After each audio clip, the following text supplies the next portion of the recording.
तर सुरू करूया. आजच्या या सखोल विश्लेषणात आपण भारतातील गरिबी ह्या अत्यंत महत्त्वाच्या आणि तितक्याच गुंतागुंतीच्या विषयाचं एक संपूर्ण निदान करणार आहोत. पण आपण हे केवळ एखाद्या कंटाळवाण्या पुस्तकी दृष्टिकोनातून पाहणार नाही आहोत. सामाजिक न्यायासारख्या विषयावरील या जड नोट्सना आपण एका अतिशय सोप्या आणि सुव्यवस्थित रचनेत बसवणार आहोत. गरिबी नक्की मोजतात कशी, तिची मूळ कारणं काय आहेत आणि त्यावर नेमके कोणते उपाय योजले जात आहेत, हे सगळं आपण अगदी मुळापासून समजून घेणार आहोत. पुढच्या काही मिनिटात आपली दिशा कशी असेल ते थोडक्यात पाहूया. 1. दारिद्र्य रेषेची नेमकी व्याख्या. 2. ऐतिहासिक अंदाज समित्या. 3. बहुआयामी गरिबी म्हणजे काय. 4. गरिबीची मूळ कारणं. 5. प्रमुख गरिबी निर्मूलन कार्यक्रम. आणि शेवटी 6. महाराष्ट्राची एक विशेष केस स्टडी. स्पर्धा परीक्षांच्या दृष्टीने या सगळ्या संकल्पनांचा असा क्रम समजून घेणं अत्यंत गरजेचं आहे. तर आपला पहिला टप्पा आहे दारिद्र्य रेषेची व्याख्या. इथे आपल्याला हे समजून घ्यायचंय की गरिबी म्हणजे फक्त पैशांची कमतरता नाही, तर मूलभूत मानवी गरजांचा अभाव आहे. पहा, गरिबीच्या 2 मुख्य बाजू आहेत, निरपेक्ष गरिबी आणि सापेक्ष गरिबी. निरपेक्ष गरिबी म्हणजे अशी भयानक अवस्था जिथे एखाद्या कुटुंबाला अन्न, निवारा आणि कपडे यांसारख्या अगदी जगण्याच्या मूलभूत गरजांसाठीही पुरेसं उत्पन्न मिळत नाही. एक प्रकारची जगण्याची किमान पातळी स्थिती गाठता येत नाही. याउलट सापेक्ष गरिबी ही समाजातील आर्थिक असमानता मोजते. म्हणजे समाजातील सरासरी उत्पन्नाच्या तुलनेत तळाचा गट कुठे उभा आहे हे यात पाहिलं जातं.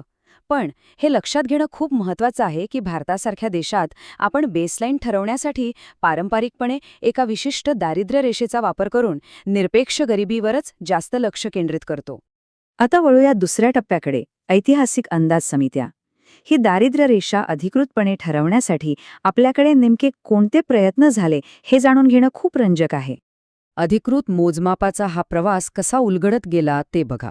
सगळ्यात आधी 1979 मध्ये अलग समिती आली, त्यानंतर 1993 मध्ये लकडावाला समिती, मग 2009 ची प्रसिद्ध तेंडुलकर समिती आणि अलीकडे 2014 ची रंगराजन समिती.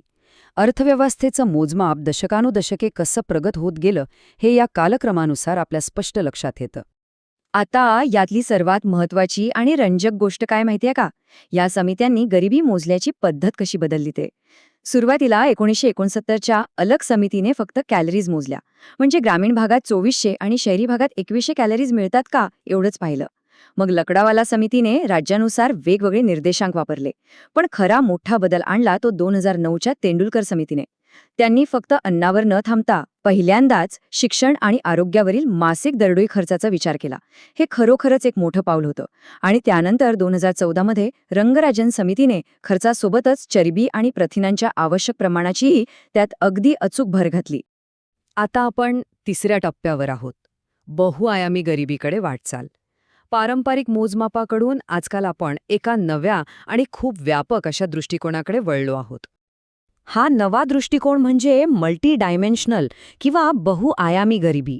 इथे आपल्याला जागतिक MPI आणि भारताचा स्वतःचा राष्ट्रीय MPI यातील फरक समजून घ्यायचा आहे. जागतिक MPI हा आरोग्य, शिक्षण आणि राहणीमान अशा 3 प्रमुख बाबींवर आधारित 10 निर्देशक वापरतो. पण भारताची परिस्थिती थोडी वेगळी आहे ना, त्यामुळे भारतासाठी अचूक मोजमाप करण्यासाठी नीती आयोगाने राष्ट्रीय MPI तयार केला.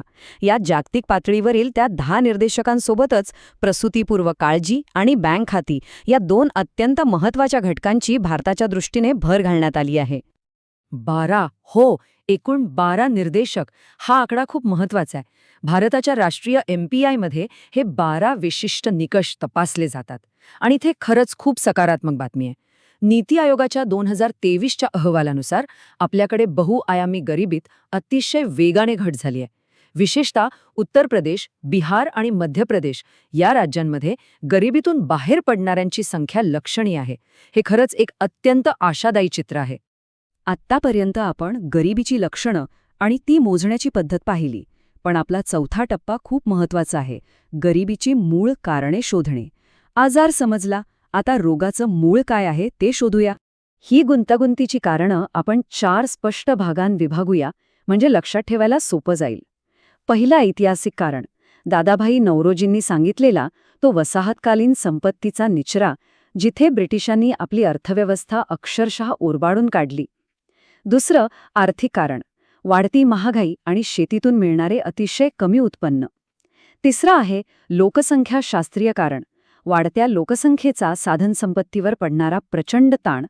आणि चौथं सामाजिक कारण, ज्यामध्ये जातीव्यवस्था, लैंगिक असमानता आणि दर्जेदार शिक्षणाचा अभाव यांसारख्या वास्तवामुळे गरिबी कशी पिढ्यानपिढ्या टिकून राहते हे आपल्याला स्पष्ट दिसतं. मूळ कारणं समजली की मग प्रश्न येतो तो उपायांचा. आपला 5वा टप्पा आहे प्रमुख गरिबी निर्मूलन कार्यक्रम.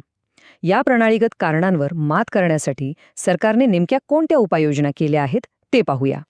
हे काही प्रमुख कार्यक्रम आहेत जे गरिबीच्या वेगवेगळ्या पैलूंवर घाव घालतात. मनरेगा बघा, हा कायदा वर्षातील 100 दिवस अकुशल शारीरिक रोजगाराची पक्की हमी देतो. पीएम किसान योजनेद्वारे थेट शेतकऱ्यांच्या बँक खात्यात आर्थिक मदत जमा केली जाते. दीनदयाळ अंत्योदय योजना ही ग्रामीण भागातील महिला बचत गटांना बळकट करून त्यांच्या उपजीविकेचे मार्ग वाढवते. आणि पंतप्रधान गरीब कल्याण अन्न योजनेअंतर्गत गरिबांना मोफत अन्नधान्य दिलं जातं.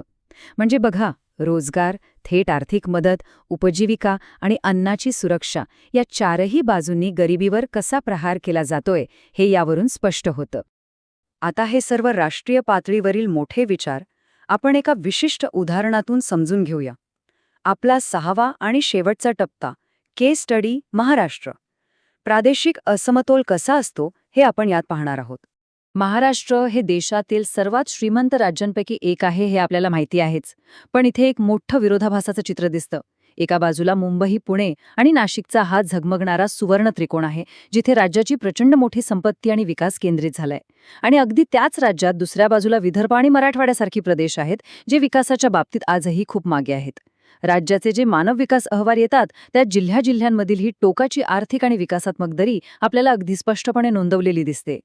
तर या सगळ्या चर्चेचा सर्वात कळीचा मुद्दा काय आहे? आपण गरिबीकडे असा एकाकीपणे पाहूच शकत नाही. भारतीय अर्थव्यवस्थेत गरिबी, गिनी गुणांकाद्वारे मोजली जाणारी असमानता आणि बेरोजगारी या तिन्हींचा एकमेकांशी एक अतिशय घट्ट असा चक्रीय संबंध आहे. यालाच अर्थशास्त्रात अशुभ त्रिकूट किंवा अनहोली ट्रिनिटी असं म्हटलं जातं.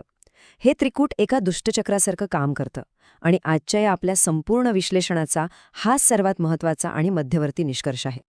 आपण गरिबीचं मोजमाप पाहिलं, तिची मुळं शोधली आणि उपायही समजून घेतले. पण जाता जाता एक अत्यंत महत्त्वाचा आणि विचार करायला लावणारा प्रश्न उभा राहतो. आज आपण जे हे आधुनिक आणि अगदी अचूक लक्ष ठरवून राबवले जाणारे गरिबी निर्मूलन कार्यक्रम पाहत आहोत, ते गरिबी, असमानता आणि बेरोजगारीच्या या अशुभ त्रिकूटाचं चक्र कायमचं मोडून काढू शकतील का?